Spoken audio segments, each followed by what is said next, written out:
Welcome, everyone, to Blue Collar Startup. I'm your co-host, Mike Nelson, here with visionary founder, Derek Foster. How you doing, Mike? I'm doing well. How are you? Yeah, doing all right.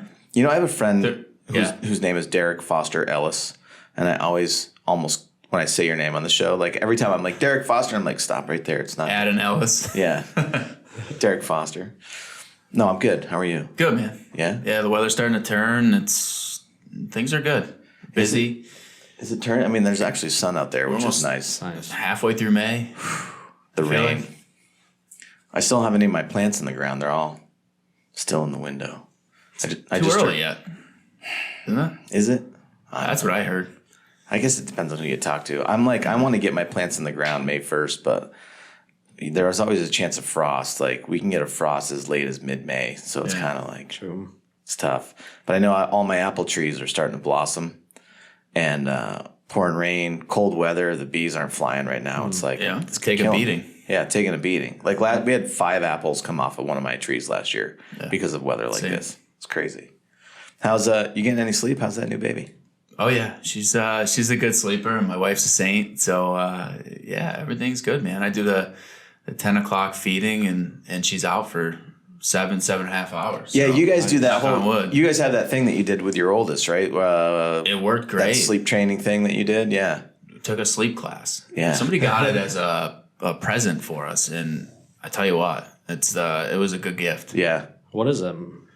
It's basically just a course like how to set a routine, so your baby will develop a routine and be able to sleep through the night. And interesting, but we did it for a week or two, and we're like, wow, this actually works. So, yeah, I remember you saying that with your first kid, that you were just nice and regular and structured, and yeah. Now my oldest is running around and sitting on the couch with her and all that good stuff. Yeah, had her on her lap this morning and just decided to let go, so I called her. I was like, good point. The dad save? You see those videos where the dad's doing all the moves to catch kids? Yeah. No, it's great. So things are good. Very nice. Yeah. I tell you about my son locking me out of the house for the ice cream. Oh, that is no. So I 2 weekends ago, it's like a Saturday. Kristen, I think, was out of town or something. So just me and Bodie at the house. And so it's like, 9 o'clock on like a Sunday. So I go outside. We've got 3 dogs. I let the dogs out. And I'm standing there because one of them's a little like 4-pound Chihuahua and hawks and things like that. Yeah. And like the hawk will take your dog out, or your chickens for that matter. So I'm standing there and all of a sudden I look behind me and I just in time to see Bodie like shut the door, do something on the doorknob. And I'm like, God, you just locked me out. So I go to test the door and the door's locked. And he just looks at me, and I'm like, he goes and I can see through the window. He goes into the freezer, pulls out the gallon of chocolate ice cream, and walks away with it. Knows what he's doing. Oh, he knew. He had a plan, dude. Like, this kid is. So then I go around around the house to like where the side porch is to see if I can get in through that way. Like maybe the living room door's open, and he's on the side porch. He's got that door locked too, and he's just digging it with both hands, just scooping it with his hands, eating it. I was like, Bodie, I'm like, unlock the door, let me in. And he looks at me, he like stops. He's like mid shovel with his hands. He looks at me, he's like, no, and then just goes back to eating it. I'm like, I'm doing I'm like, come on, let me in the house. And he's just like not even here. Do you have a Ring doorbell? I don't. That would have been great if that was on camera. To catch that on camera. Yeah, I did get a 10-second clip of him just shoveling ice cream into his mouth out on the front porch. That was pretty good. It's funny. I'm home with my daughter over the weekend too, so it's just the two of us. So hopefully she doesn't lock me out. No, that would. It's not a good time, believe me. So anyway, we should probably get to the show, right? So we got another great guest on. Yeah, Vince LaTerra. Yes, I'm saying that correctly, right? Vince LaTerra, yes. Very nice. With Bonacio Construction. Yep. Now, you're a project manager? Yeah, project manager. So I'm really excited you're here, actually, because I was thinking about our own business and like kind of the way that we structure and a couple of growing pains that we're feeling right now. I'm trying to figure my way through them. So I was excited to have you on. Mainly for selfish reasons, I guess, at that point. But tell us a little bit about what a project manager does.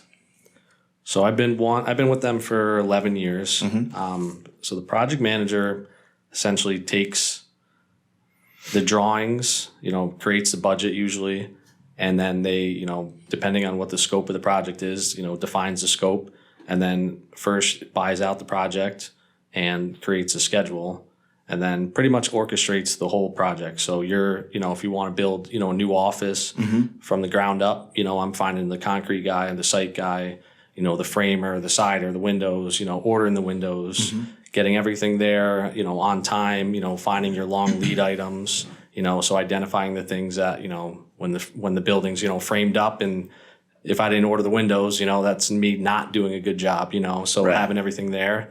And then, having the expectations with the client on the price up front. And, of course, if there's any changes, the price goes up or down, if there's any delays. And then really the hard part is, forming relationships with subcontractors these days, because there's not that many of them. Everyone's, has their, labor shortage. Yeah. So it's just, creating that team to do the project, and, you take it from beginning to end. So you're really the main point of contact for the client or customer, right? Yes. And then simultaneously, you're really you're leading the whole charge on this. Like everything that goes on, you're really the conductor that's orchestrating the whole deal. Is that which fair? usually happens in my truck on the phone. Right. it's all on my phone pretty much. Yeah. Yep. Yeah, running from job to job to job. Communication, yeah. How many jobs do you think you're typically managing at once? When I first started, it was more, I had up to like 12 jobs, but they were, in the few $100,000 range each. Right now, I'm kind of more geared towards one or two big jobs. Like right now, the job that I'm doing is like 20 million. The last one was like 15 million. So now it's just one big, 1 or 2 year project, which is kind of nice, but it's just got a lot of pieces to it. A lot of pieces, yeah. The smaller jobs, when you do multiple, they all have the same steps. So they all, they require the same amount of work, because every step is still taken. So it's interesting. What do you use any kind of specialized software? I'm always curious about this. Like what, and you don't have to say like what specific one. I'm just wondering if you use, how do you manage all that stuff? Spreadsheets and I'm pretty old school, so you got a notebook and a pencil, or seriously, notebook, pencil. It. I print out the drawings and highlighters and with a ruler and measure stuff. But so I personally don't use any programs.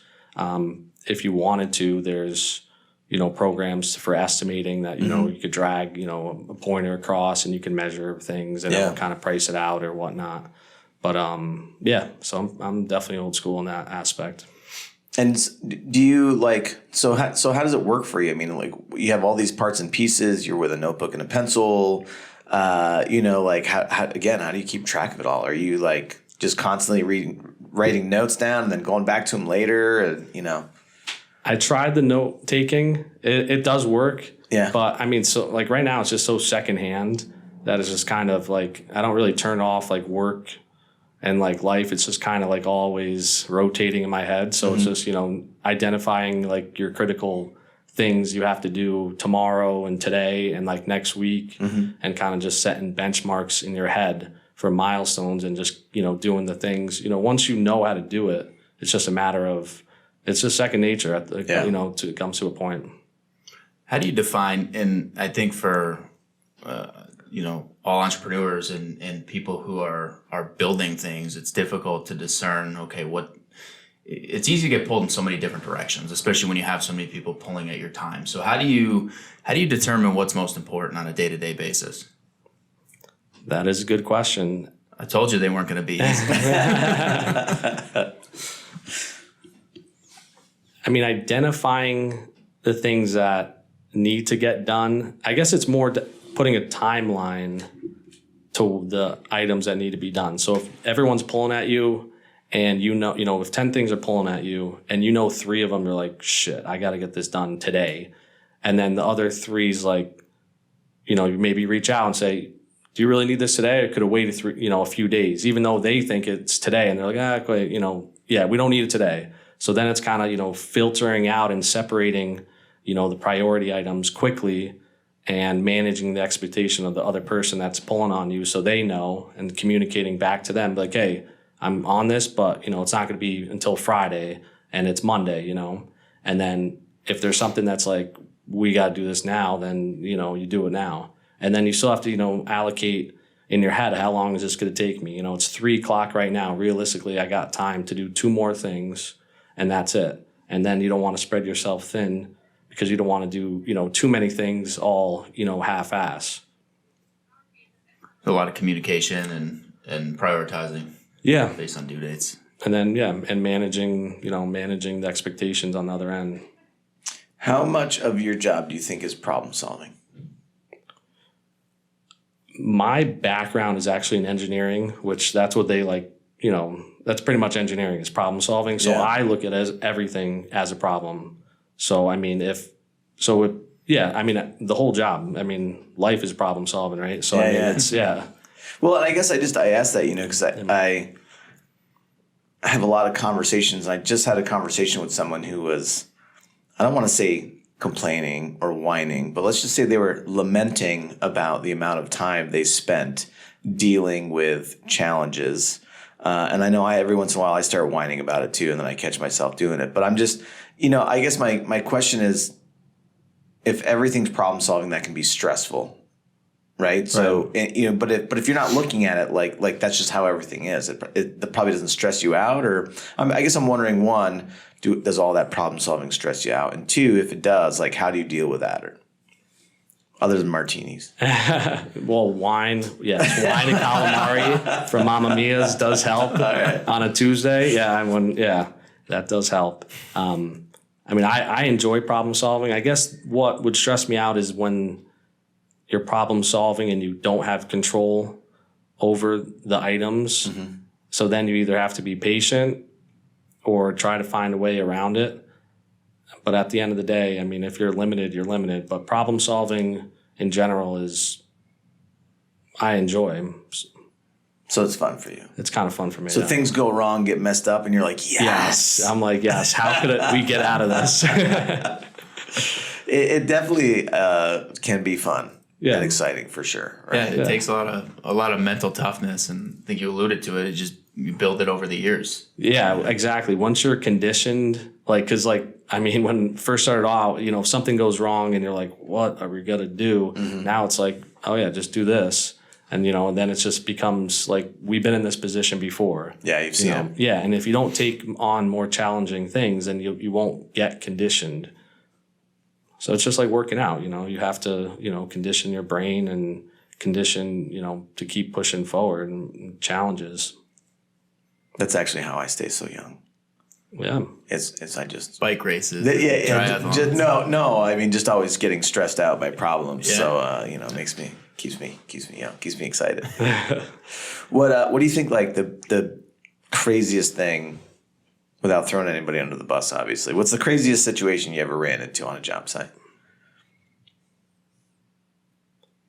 We were doing the Universal Preservation Hall. Yeah. And we just had Teddy on one of our other podcasts. Oh, yeah? Yeah, she was great. Yeah. There was one time where, so the cathedral ceiling, like the main ceiling up there, so we had to do a ton of work in that attic.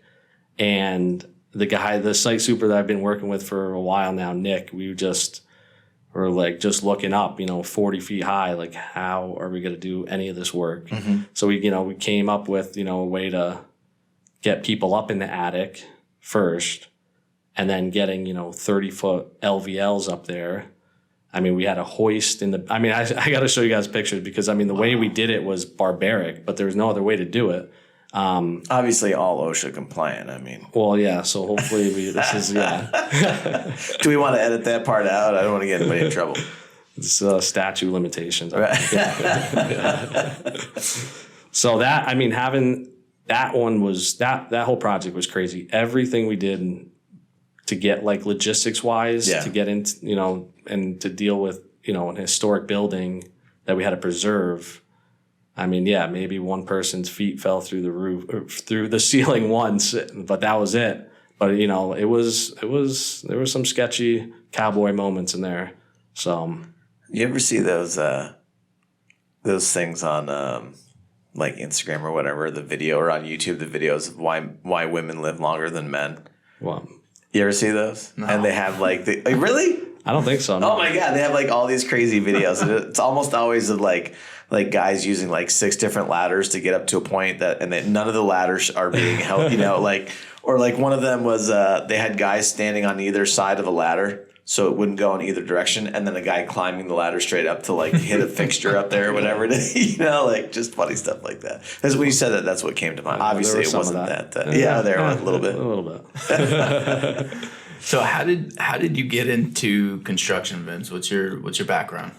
So I went to Syracuse University for civil engineering, and my dad worked in New York City in construction for like all my life, but we lived up here, so he would drive every day to New York City, which I thought was crazy. Wow. So I used to go to work with him when I was little, so I would wake up at 3 a.m, go down with him, and so like that's where I saw construction. I saw skyscrapers, getting built at a young age. And then I just remember my dad bringing me into an office with like a guy in a tie. And he's like, don't be like me, be like that guy right there. And I was like, huh, okay. That was like at 10. So whatever. So I went to engineering for college. And then I just realized you learn how to build on paper through engineering. But I just I wanted to learn how to build in like real life. So I went to construction after engineering. So everyone else that I graduated with, became a professional engineer and did the whole engineering thing.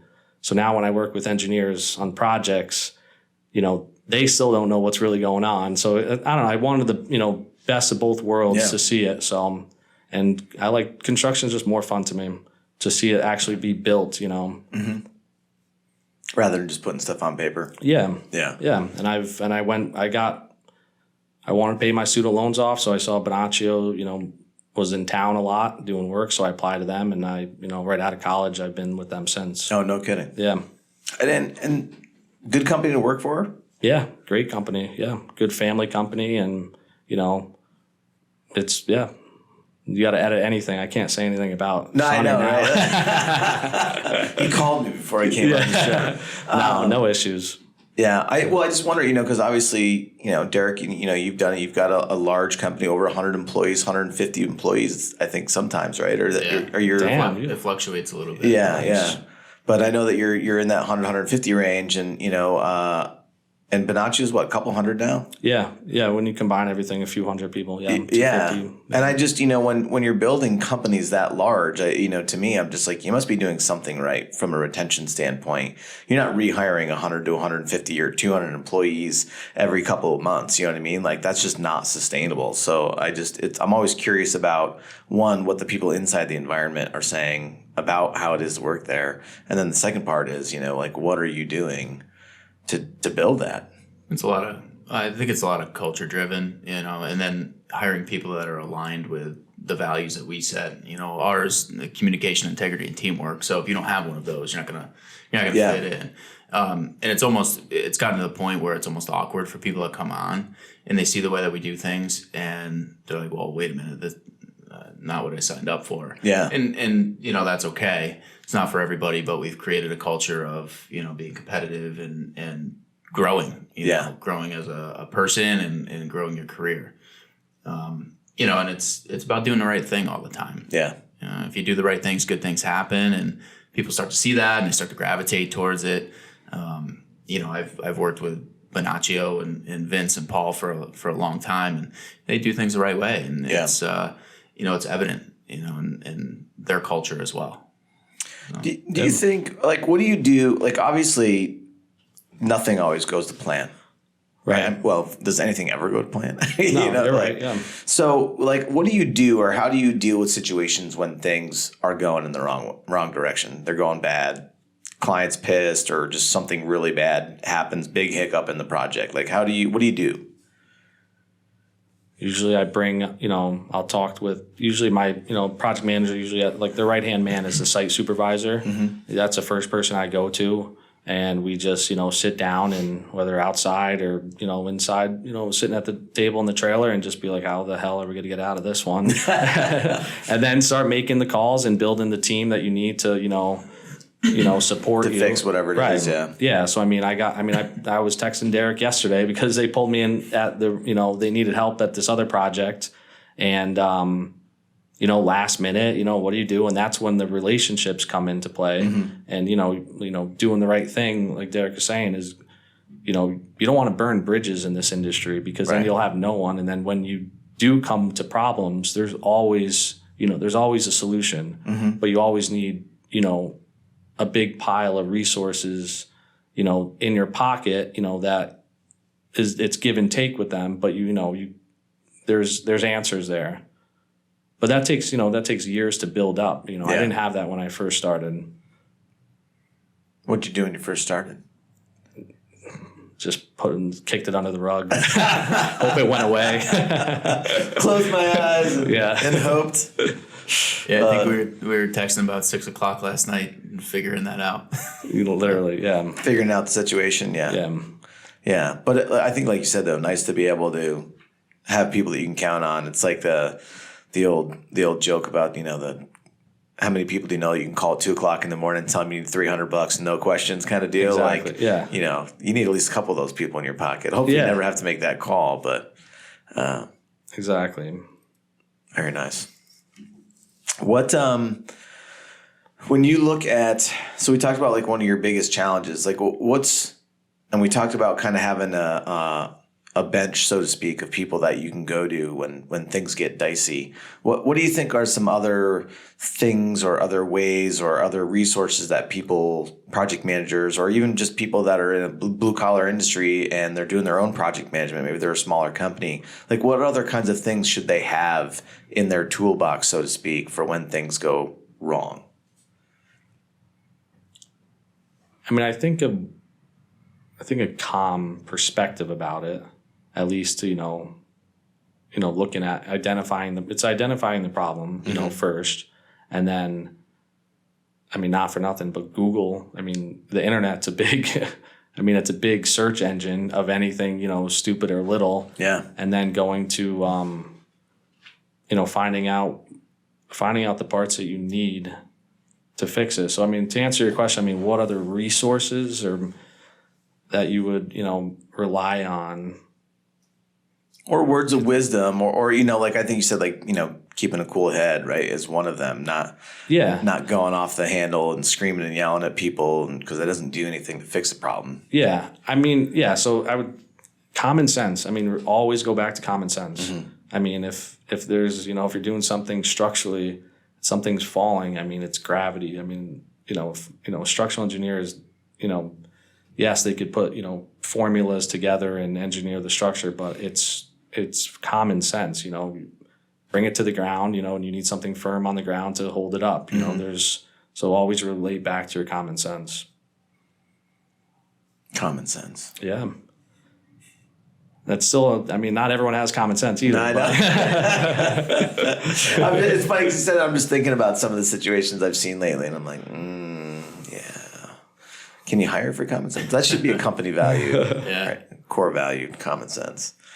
So what's your outlook, and I know Paul shared a little bit with us, what's your outlook with workforce development, and where are you guys sourcing staff and sourcing subcontractors from?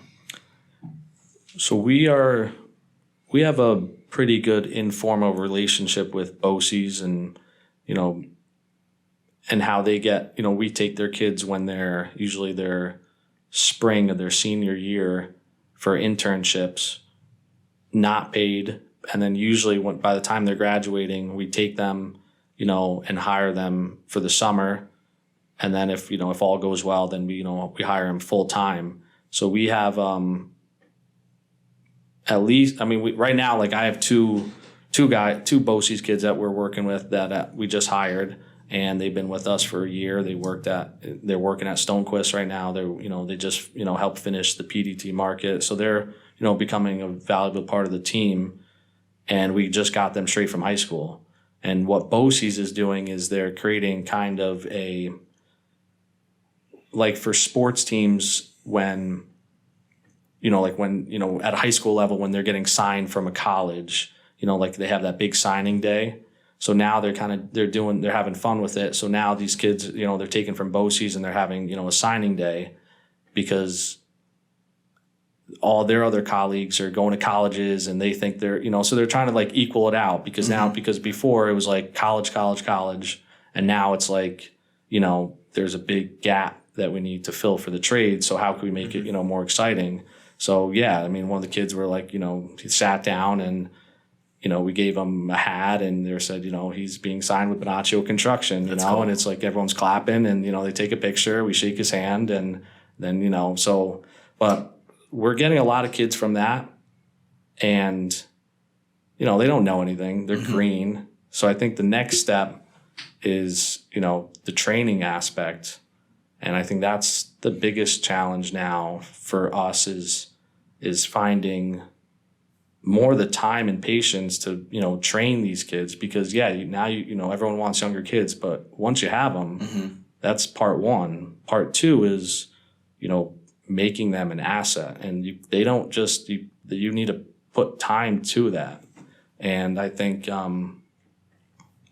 getting pulled in a lot of directions and, still doing your own job and having the time to train someone takes a lot of effort. And yeah, it pays off for sure. But everyone is moving so fast in this world right now, like, with technology and everything, it's, it takes a while. Yeah. So somebody signs with you guys.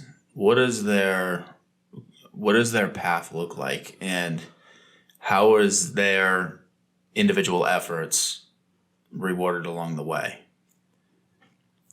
So the path I would say is, they start, as a laborer, they start, construction cleanup, moving this, carrying this out, and then starting them on tasks that are, more elementary, cut and trim and, just, learning how to use a saw and finding the projects that, they could be good at because not every construction project has, training opportunities. So finding those projects that's like what BOCES, they say, go build a shed, and then, they learn every step of that, but not every project has that. It could be a high-end kitchen that you're doing and you don't want, the labor, cutting the trim for that. So there's, a part of that is just, them watching other people do it.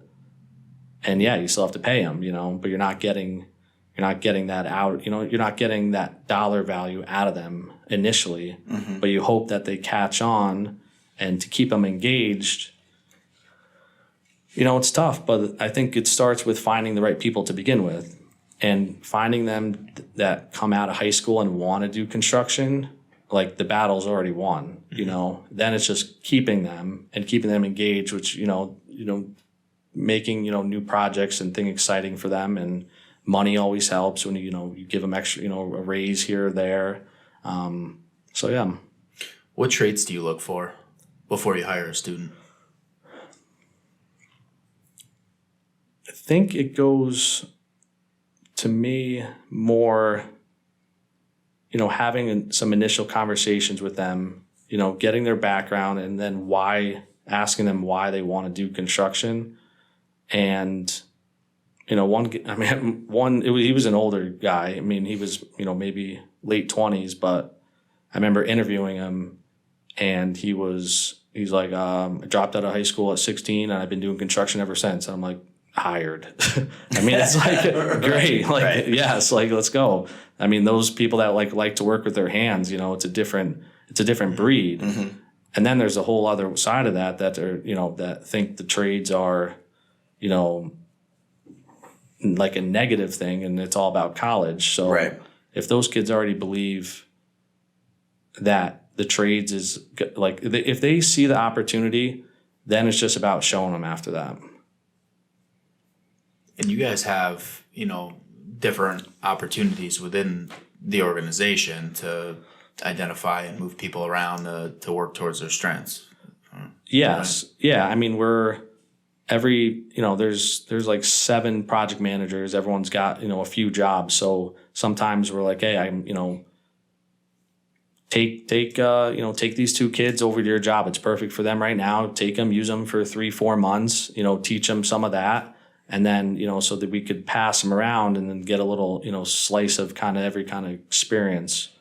So yeah, there's different there's different opportunities for sure. I'm curious, with you talking about the different age groups, the person that, dropped out at 16, I've been, working with my hands for the last 20 years.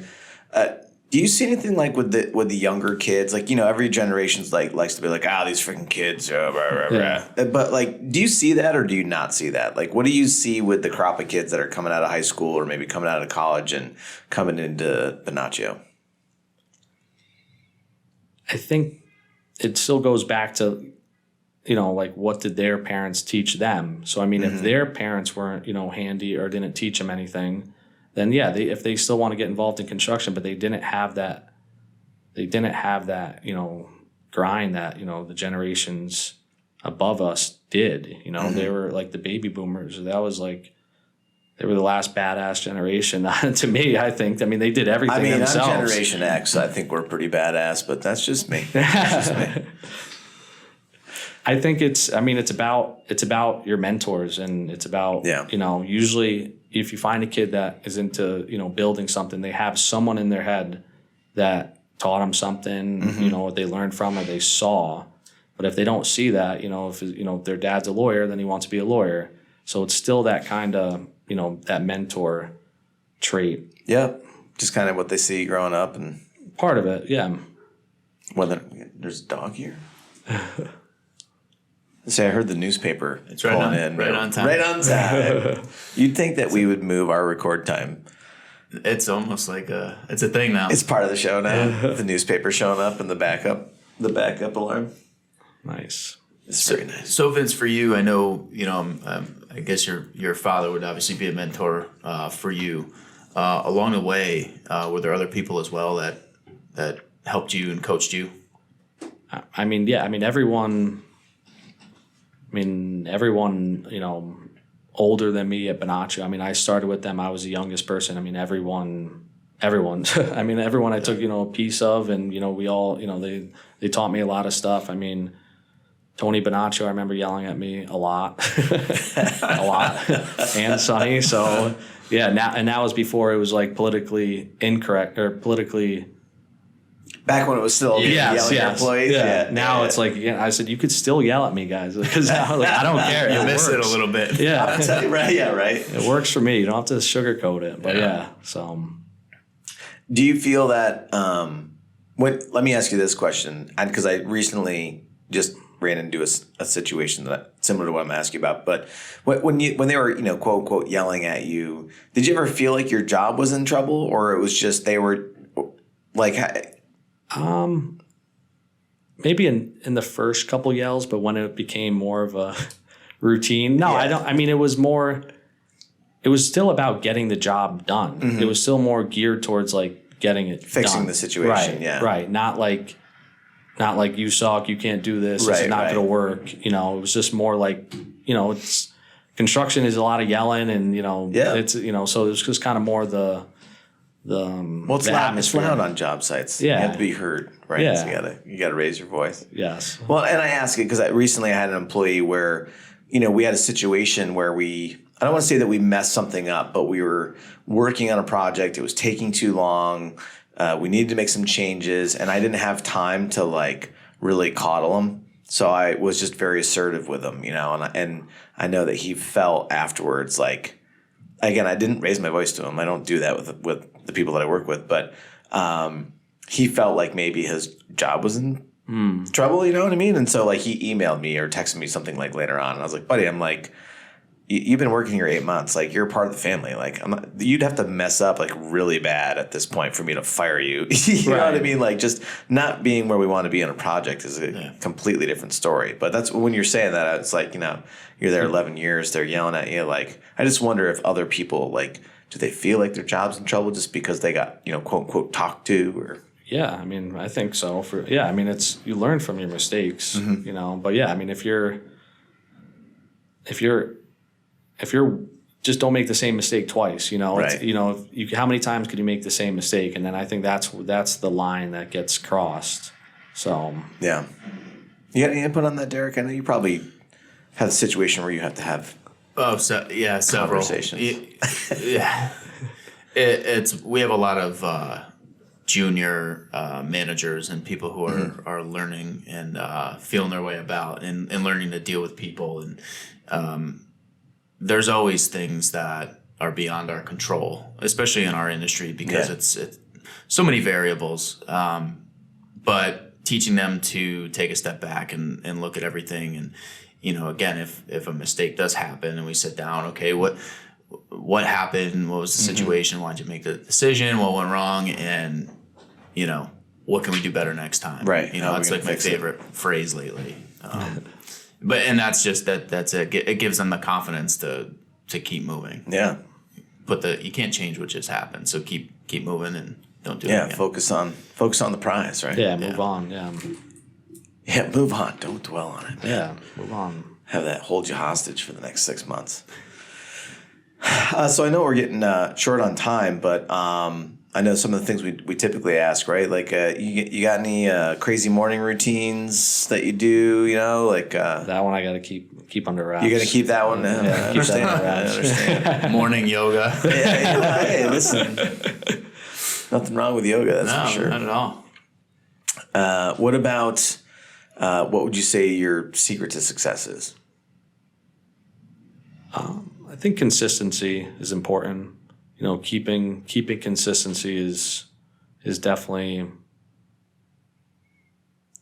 something that you have to be aware of. Mm-hmm. If all the people that have successful business, everyone has all their clients have the same review of that person. So you want to make sure you give everyone that same consistent good job that that they expect from you. And if they refer you, then they expect that because that's what that person said about you. So then it's keeping that reputation and consistency intact is definitely one of the many things that will help success. Yeah. And that you actually made me think of something I meant to ask you earlier, so I apologize. I'm going to backtrack real quick. But as a project manager, are you also selling? Yes, yeah.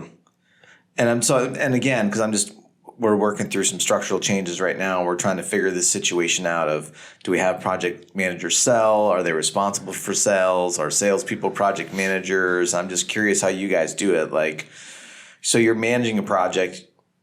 If you didn't sell it, it comes in, it gets handed to you, and then you're off to the races, so to speak, right? You're hitting the ground running. Yes. If you sell a project, how does that work for you guys?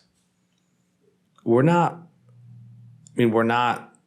part of our job description isn't, selling. Right. But usually what happens is either, after the project, that client reaches out to you direct and say, hey, like, we want to do something else, and then you're meeting with the client and then you're developing it, from the ground up, the drawings, and then you get the architect involved. Yep. So it's more, if it's a repeat customer, then there's a lot of that goes on. And then eventually, some clients only like working with that, or only know or, enjoy working with that one project manager. So then they're reaching out to them direct for all their needs going forward. So it's a part of it. Yeah. Okay. Appreciate that.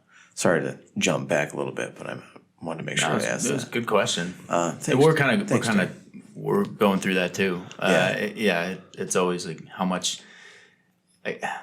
before it's too much on somebody. Yeah. A little bit different, I think, in our industry, but it's great that you guys have that opportunity. And Vince just actually won the 40 Under 40 award. Oh yeah, this year. Yes. Are you going to the luncheon tomorrow? Yeah, tomorrow. Yeah, I'll see him tomorrow. Well, you kind of have to go to that. I know, I have to. Yeah. Congratulations on that. Yeah, that's awesome. Thank you. That's good for you, man. Yeah. I know that's not an honor they bestow lightly. Yeah, it's definitely a cool one. Definitely a cool one. Yeah. Do a lot of volunteers to get that? Like, how do you? What's the criteria for 40 under 40 these days? It's been a while since I was on. You have to be nominated, and people gotta nominate you in, vote you, and there's a committee that decides all that fun stuff, right? I believe so. Yeah. I'm on the Saratoga Springs Preservation Foundation board. We're doing a historic house in town. I just had Samantha. Did you? Oh, yeah, she was just here on. Was it yesterday? God, this week is so weird. It's going quick. Monday or Tuesday. She was just in here though, talking about the event they have coming up, and yeah, it's very cool. And talked a little bit about the house on Phila Street, and yeah, it's really cool. Yeah. So, yeah. Then you got Shaken and Stirred coming up. Yeah, that's another one. Yeah, that's a fun one. You going to that? Yeah, we'll be there for sure. Going to that? What is that? I had it right here. Shaken and Stirred Celebrity Bartending Party for UPH, which is the Universal Preservation Hall. Yeah. It's on Thursday, May. I love that we're giving a plug right now. You're welcome, Teddy, if you ever hear this. Thursday, May 18th, 2023 from 5:30 to 9 p.m. at Saratoga National Golf Course. Oh, nice. Basically, and you guys have a team, don't you? Yeah, we do. Yeah. Oh, yeah. So, like, they have all these different organizations basically put a team together, and it's themed. And then it's it's a competition to see who can raise the most money, which team can raise the most money. So the Saratoga one, or the Stewart's one is like the Stewart's Movers and Shakers or something cow related. What are you guys? We are. Are you allowed to talk about it? No, yeah, we're cowboys, we're like a Wild Wild West. Wild West. Very cool. Are you a good bartender? No, I make them heavy though because I mean that's how I define good bartender. So got a heavy hand. I give a lot of respect to bartenders. Being back there, they make it look easy, but it's not. Yeah, man, it's a tough job for sure. Yeah. For sure. What's I know one of the last questions we usually so we can get you out of here and get you back to work. If you were going to tell someone blue collar business, maybe they're a business owner, maybe they're a project manager, if you were going to tell them one thing that was going to help them be successful, what would it be? One thing to be successful.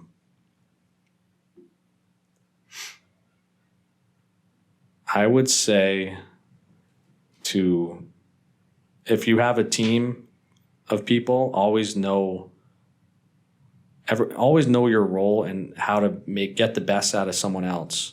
And I think it's important to be aware of that because,